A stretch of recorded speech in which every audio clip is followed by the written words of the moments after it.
साथियों नमस्कार। साथियों, जैसा कि आपको पता है कि कतर और भारत के संबंध इस समय मजबूती की ओर जा रहे हैं और कतर के राष्ट्राध्यक्ष भारत में आए हुए हैं और प्रधानमंत्री मोदी ने प्रोटोकॉल तोड़ते हुए उनका स्वागत किया। बाकायदा एयरपोर्ट गए, उनसे गले मिले, उनको रवाना किया और उसके बाद अपने कार्यालय गए। प्रधानमंत्री मोदी ने इस प्रकार से कभी भी प्रोटोकॉल किसी भी के लिए भी नहीं तोड़ा है, केवल 2-3 राष्ट्राध्यक्षों को छोड़ दें तो। सबसे पहली बार ओबामा के लिए तोड़ा था, उसके बाद इमैनुअल मैक्रों के लिए तोड़ा, उसके बाद ट्रंप के लिए तोड़ा और ये चौथे व्यक्ति हैं जिनके लिए अपना प्रोटोकॉल तोड़ा है। प्रधानमंत्री मोदी अगर किसी देश को इतनी ज़्यादा तवज्जो दे रहे हैं तो उसके पीछे रिसर्च और एनालिसिस करने की बारी हमारी आती है और हमको जानने की आवश्यकता है कि कतर पर मोदी मेहरबान क्यों, कारण क्या है। कारण देखते हैं। सबसे पहले कतर की लोकेशन देखते हैं। देखिए, ये है वेस्ट एशिया।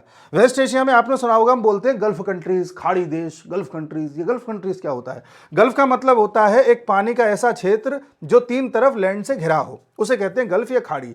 यहां पर एक गल्फ पाई जाती है, जैसे पर्शियन गल्फ बोलते हैं, जो इस तरह से आप देख रहे हैं।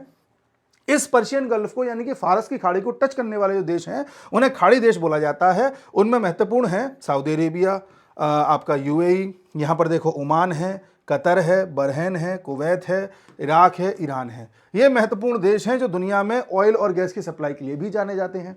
इतनी बात पल्ले पड़ गई। अब कतर का बाकी चीज़ें देखिए। कतर की लोकेशन है, बिल्कुल प्राइम लोकेशन है पर्शियन गल्फ में। कतर ऐसा देश है जो सुन्नी देश है, यहाँ पर ऑयल भी है और गैस भी है। यहाँ पर गैस अच्छी खासी है। गैस के मामले में यहाँ पर ईरान, सीरिया, इराक, कतर, थोड़ा बहुत फिलिस्तीन का क्षेत्र ऑयल और गैस के लिए, विशेष तौर पर गैस के लिए ज़्यादा जाना जाता है। लंबे समय से अमेरिका कोशिश कर रहा है कि ईरान को अपने पाले में कर ले, क्योंकि ईरान गैस का बहुत बड़ा भंडार है। ईरान में गैस है, वेनेजुला में गैस है, तुर्कमेनिस्तान में गैस है, रशिया में गैस है। दुनिया के हर उस देश में जहां पर गैस है अमेरिका ने उस पर सैंक्शंस लगा रखे हैं। ज़्यादातर रशिया को देख लें, ईरान को देख लें, वेनेजुला को देख लें, और जहां पर सीरिया, जिसमें जो गैस के भंडार हैं, सीरिया में तख्ता पलट हो गया है, आप देख सकते हैं। इराक में लंबे समय से मारकाट मच रही है, आप देख सकते हैं। ये सभी देशों में या तो आग लग रही है या वहां पर सैंक्शंस लगे हुए हैं। क्यों? क्योंकि अमेरिका को पता है कि आने वाले समय में ऑयल के बाद सबसे बड़ा जो फ्यूल बनेगा वो बनेगा गैस। पूरी दुनिया की नज़रें इसमें गैस पर हैं। रशिया गैस का सबसे बड़ा भंडार है। हम रशिया से भी ऑयल गैस लेते हैं, हम तुर्कमेनिस्तान से भी लेते हैं, ईरान से भी लेने की बातचीत चल रही है, कतर से भी लेते हैं, यूएई से भी लेते हैं, अमेरिका से भी लेते हैं, कई देशों से लेते हैं। अमेरिका भी लेता है, लेकिन अमेरिका ऐसे देशों को अपने कब्जे में करना चाहता है जिससे भविष्य में इनसे गैस लूटता रहे। ईरान उसके कब्जे में आ नहीं रहा। अब ईरान को फंसाने के लिए अमेरिका समय समय पर अलग अलग चालें चलता है, जिसमें आपको पता है कि इजराइल ईरान का युद्ध करवा दो, कभी ईरान पर सैंक्शंस लगा दो, कभी ईरान को धमका दो कि हम उड़ा देंगे, वगैरह वगैरह वगैरह। यहां पर कतर रोल प्ले करता है, क्योंकि कतर गैस का एक बड़ा भंडार है और कतर ने अपने संबंध यूएस से अच्छे बना रखे हैं। ध्यान से सुनिएगा, कतर ने अपने संबंध यूएस से अच्छे बना रखे हैं, इसलिए कतर यहां पर टिका हुआ है। कतर का एक अखबार भी है जिसका नाम है अल जजीरा। आपने देखा होगा, सुना होगा, अल जजीरा। ये कतर का न्यूज़ आउटलेट है जो दुनिया के हर देश के बारे में जानकारी देता है, खबरें छापता है, सिवाय कतर के। कतर को एक फैमिली चलाती है। फैमिली आपको पता है, देखिए,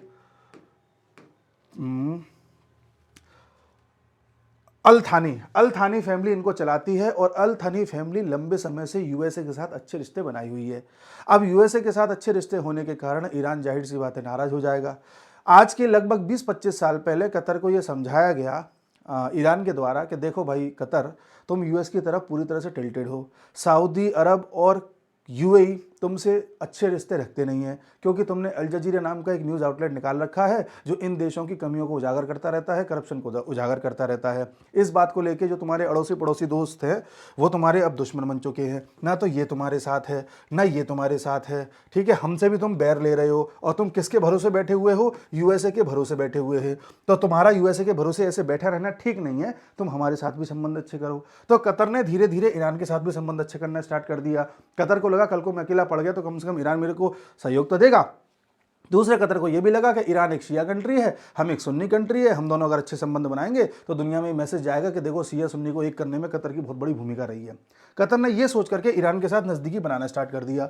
जब ऐसा होने लगा तो अमेरिका को लगा कि कहीं Qatar Iran, Russia, China in देशों की तरफ ना हो जाए। तो यूएसए ने कतर को ये कहा कि भाई देखो, तुम हमारे अच्छे खासे एलाई हो और तुम आजकल ईरान की तरफ जा रहे हो और ईरान भी कल को तुम्हें फंसा सकता है, तो तुम अपनी आर्मी का एक प्राइवेटाइजेशन कर दो और प्राइवेट प्लेयर्स को आर्मी में और अपने डिफेंस में आने का मौका दो।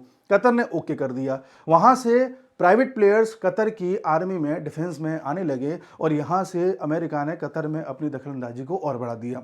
आने वाले समय में कतर को और लालच दिए गए ईरान के द्वारा कि भाई देखो, तुम्हारी आर्मी में प्राइवेटाइजेशन हो रहा है, कल को यूएस तुम्हारी आर्मी पर कब्जा कर सकता है। कहने का तात्पर्य है कि कतर, जिसके पास अल जजीरा है, जिसके पास गैस है, उसको हर कोई इंप्रेस करना चाहता है। इधर ईरान इंप्रेस करना चाहता है, उधर यूएस अपने कब्जे में रखना चाहता है। कभी ईरान के पाले में कतर जा रहा है, कभी यूएस के पाले में कतर जा रहा है। और जब कतर ईरान के पाले में जा रहा है तो सिर्फ ईरान के पाले में नहीं जा रहा, वो रशिया और चाइना के पाले में भी जा रहा है। तो कतर पर सबकी ऐसी पैनी नजर थी कि कतर को ऐसा करके रखा जाए कि वो उन्हीं के पाले में रहे। इसलिए यूएस ने कैसे भी करके वहां पर अपना दखल बढ़ाने की कोशिश करी और फिर धीरे धीरे धीरे धीरे वहां पर कतर को प्रेरित किया कि भाई अपनी नेवी को मजबूत करो, अपनी सबमरीन्स को मजबूत करो। सबमरीन्स फिर दिलवाई उसे प्राइवेट प्लेयर्स के द्वारा। वो एक अपना अलग सेगमेंट है, किस तरह से यूएस ने कतर पर अपना पूरा दबदबा बना लिया। आप ये समझिए कि अभी कतर पर पूरी तरह से यूएस का दबदबा है और यूएस जो कहता है कतर वही काम करता है। इस तरह के हालात हो चुके हैं। कतर के हालात अपने अड़ोसी पड़ोसी देशों के साथ अच्छे नहीं चल रहे हैं और कतर एक ऐसा देश है जो पूरी तरह से इस समय गैस के एक्सपोर्ट पर अपनी इकोनॉमी को चला रहा है। यहां पर भारत को इंपॉर्टेंट क्यों हो जाता है कतर के साथ संबंध बनाना? क्योंकि भारत भी आने वाले समय में अपने लिए गैस की जो सप्लाई है उसको सुनिश्चित करना चाहता है। जैसा कि ईरान के पीछे यूएस पड़ गया है, तो भारत को ये समझ में आ गया है कि ईरान से गैस की सप्लाई हम सुनिश्चित नहीं कर सकते। यूएस बार बार इस पर सैंक्शंस लगा देता है और फिर मजबूरी में हमें भी जो है रिश्ते खराब करने पड़ेंगे। और जब जब यूएस में ट्रंप आता है तो ट्रंप ईरान का सबसे बड़ा दुश्मन बन जाता है। अभी ट्रंप आया हुआ है, ईरान का सबसे बड़ा दुश्मन बना हुआ है। ऐसी स्थिति में अगर भारत ईरान के साथ संबंध ज्यादा रखता है तो भारत पर भी उसका दुष्परिणाम पड़ेगा, क्योंकि जब डेमोक्रेट्स थे अमेरिका में तब भी दुष्परिणाम पड़ रहे थे। अब ट्रंप आ जाएगा तो उससे भी हम बिगाड़ लें। तो हम चाहते हैं कि ट्रंप के काल में हमारा भारत शांति से विकास करे और जो अंदर खाने की खबरें होती हैं, डिस्टर्बेंसेस होते हैं, उससे भारत बचा रहे। तो भारत इस समय अमेरिका के साथ ताल से ताल मिला के चल रहा है और कोशिश कर रहा है कि अपनी एनर्जी सिक्योरिटीज को ज्यादा से ज्यादा मजबूत किया जाए। उस सिलसिले में जैसा कि आपको पता है कि हम कतर से लगभग 42% गैस मंगाते हैं। उसके बाद मंगाते हैं हम यूएई से, नाइजीरिया से, ओमान से, अंगोला से, अन्य देशों से। हम यूएसए से 16% यूएसए से भी मंगाते हैं। तो हम कतर से और यूएसए से गैस मंगा रहे हैं। हम चाहते हैं कि अब इनसे गैस मंगाते रहे लंबे समय तक। हमने कतर के साथ एक डील भी करी जिसमें हम 2028 से लेकर के 2048 तक 20 साल तक इससे गैस मंगाएंगे और सस्ते दाम पर ही हमको गैस देगा, जिससे भारत को लगभग $6 बिलियन बचेंगे भी। तो भारत कतर के साथ अच्छे संबंध बना के चलना चाहता है, क्योंकि उसे पता है कि कतर उसको गैस दे सकता है और भारत को यह भी पता है कि कतर इस समय यूएस का बहुत तगड़ा एलाई बना बैठा है।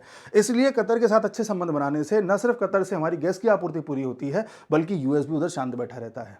ये एक बड़ा कारण है। दूसरा कारण पकड़िए। दूसरा कारण कतर के साथ संबंध बनाना है अल जजीरा। दुनिया में आजकल जहां नैरेटिव की वॉर है, आपको पता है कि पिछले वीडियो में मैंने बताया था कि यूएस एड के द्वारा भारत में $21 मिलियन फ्लो किए गए थे, जिसके जरिए चुनावों को प्रभावित करने की कोशिश करी गई थी। बांग्लादेश में $26 मिलियन फ्लो करे गए थे, जिससे बांग्लादेश में तख्ता पलट कराया गया था। भारत इन सब डिस्टर्बेंसेस से बचना चाहता है और ये जो प्रोपेगेंडा चैनल है जिसे अल जजीरा कहते हैं, है कतर का, चलता यूएस के इशारे पर है। इसमें कई सारे यूरोपीय देश भी काम करते हैं, यूरोपीय देश के लोग काम करते हैं और ये कतर के अलावा दुनिया के हर देश के बारे में जानकारी देता है और ये जो बात फैला देता है परसेप्शन वैसा ही बन जाता है। इसलिए भारत चाहता है कि कतर के साथ अच्छे संबंध बनाने का मतलब है कि इस अल जजीरा के प्रोपेगेंडा से भी बचा जा सकता है। उसके साथ ही भारत ये भी जानता है कि पिछले साल आपको याद होगा कतर में भारत के 7 एक्स नेवी ऑफिसर्स को सजाए मौत सुना दी गई थी। उन पर इल्ज़ाम लगाया था कि यहाँ पर ये जासूसी कर रहे हैं। फिर भारत ने अपने डिप्लोमेटिक रिलेशंस का यूज़ करके उन 7 को छुड़ा लिया था और इज्जतपूर्वक भारत वापस बुला लिया था, जिसको भारत की बहुत बड़ी कूटनीतिक जीत बताया जा रहा था। तो भारत उस कूटनीतिक जीत कह लो या उस संबंध के हेतु भी भारत अपना जेस्चर दिखा रहा है और कतर को उतना ही सम्मान दे रहा है जिस तरह से कतर को ये डिजर्व करना चाहिए। कतर की एक चीज और देखिए आप, कतर में अभी आपको याद होगा कुछ समय पहले जब इजराइल और हमास के बीच एक सीज फायर हुआ था, एक डील हुई थी। उस डील में कई सारे प्लेयर्स थे, इजराइल था, हमास था, यूएसए था, इजिप्ट था, लेकिन डील हुई कहाँ थी? कतर में हुई थी। कतर भी था।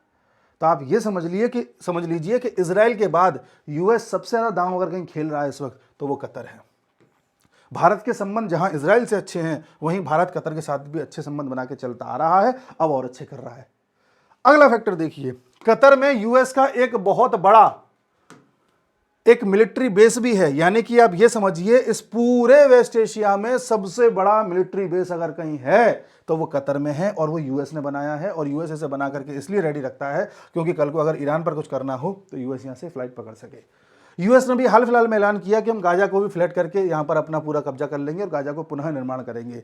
क्यों? क्योंकि यूएस अब गाजा में भी अपनी प्रेजेंस चाहता है। इन दोनों जगह पर प्रेजेंस बनाकर के यूएस यहां से ईरान को टारगेट करना चाहता है, और इसलिए कतर इसके लिए इंपॉर्टेंट हो गया है। तो कतर इस समय यूएस का एक बहुत बड़ा एलआई के रूप में सामने आ रहा है, इसलिए हम भी चाहते हैं कि कतर के साथ अच्छा संबंध बना लेते हैं। वहीं कतर ने यह भी कहा है कि कतर भारत में इन्वेस्टमेंट करेगा, और ये अभी ऐलान हो चुके हैं, पूर्व ऐलान है, अभी और ऐलान होने हैं। भारत में जितने भी सॉवरेन बॉन्ड्स होते हैं उसमें कतर इन्वेस्ट करेगा, जिससे कि भारत में भी इकोनॉमी को बूस्ट मिलेगा।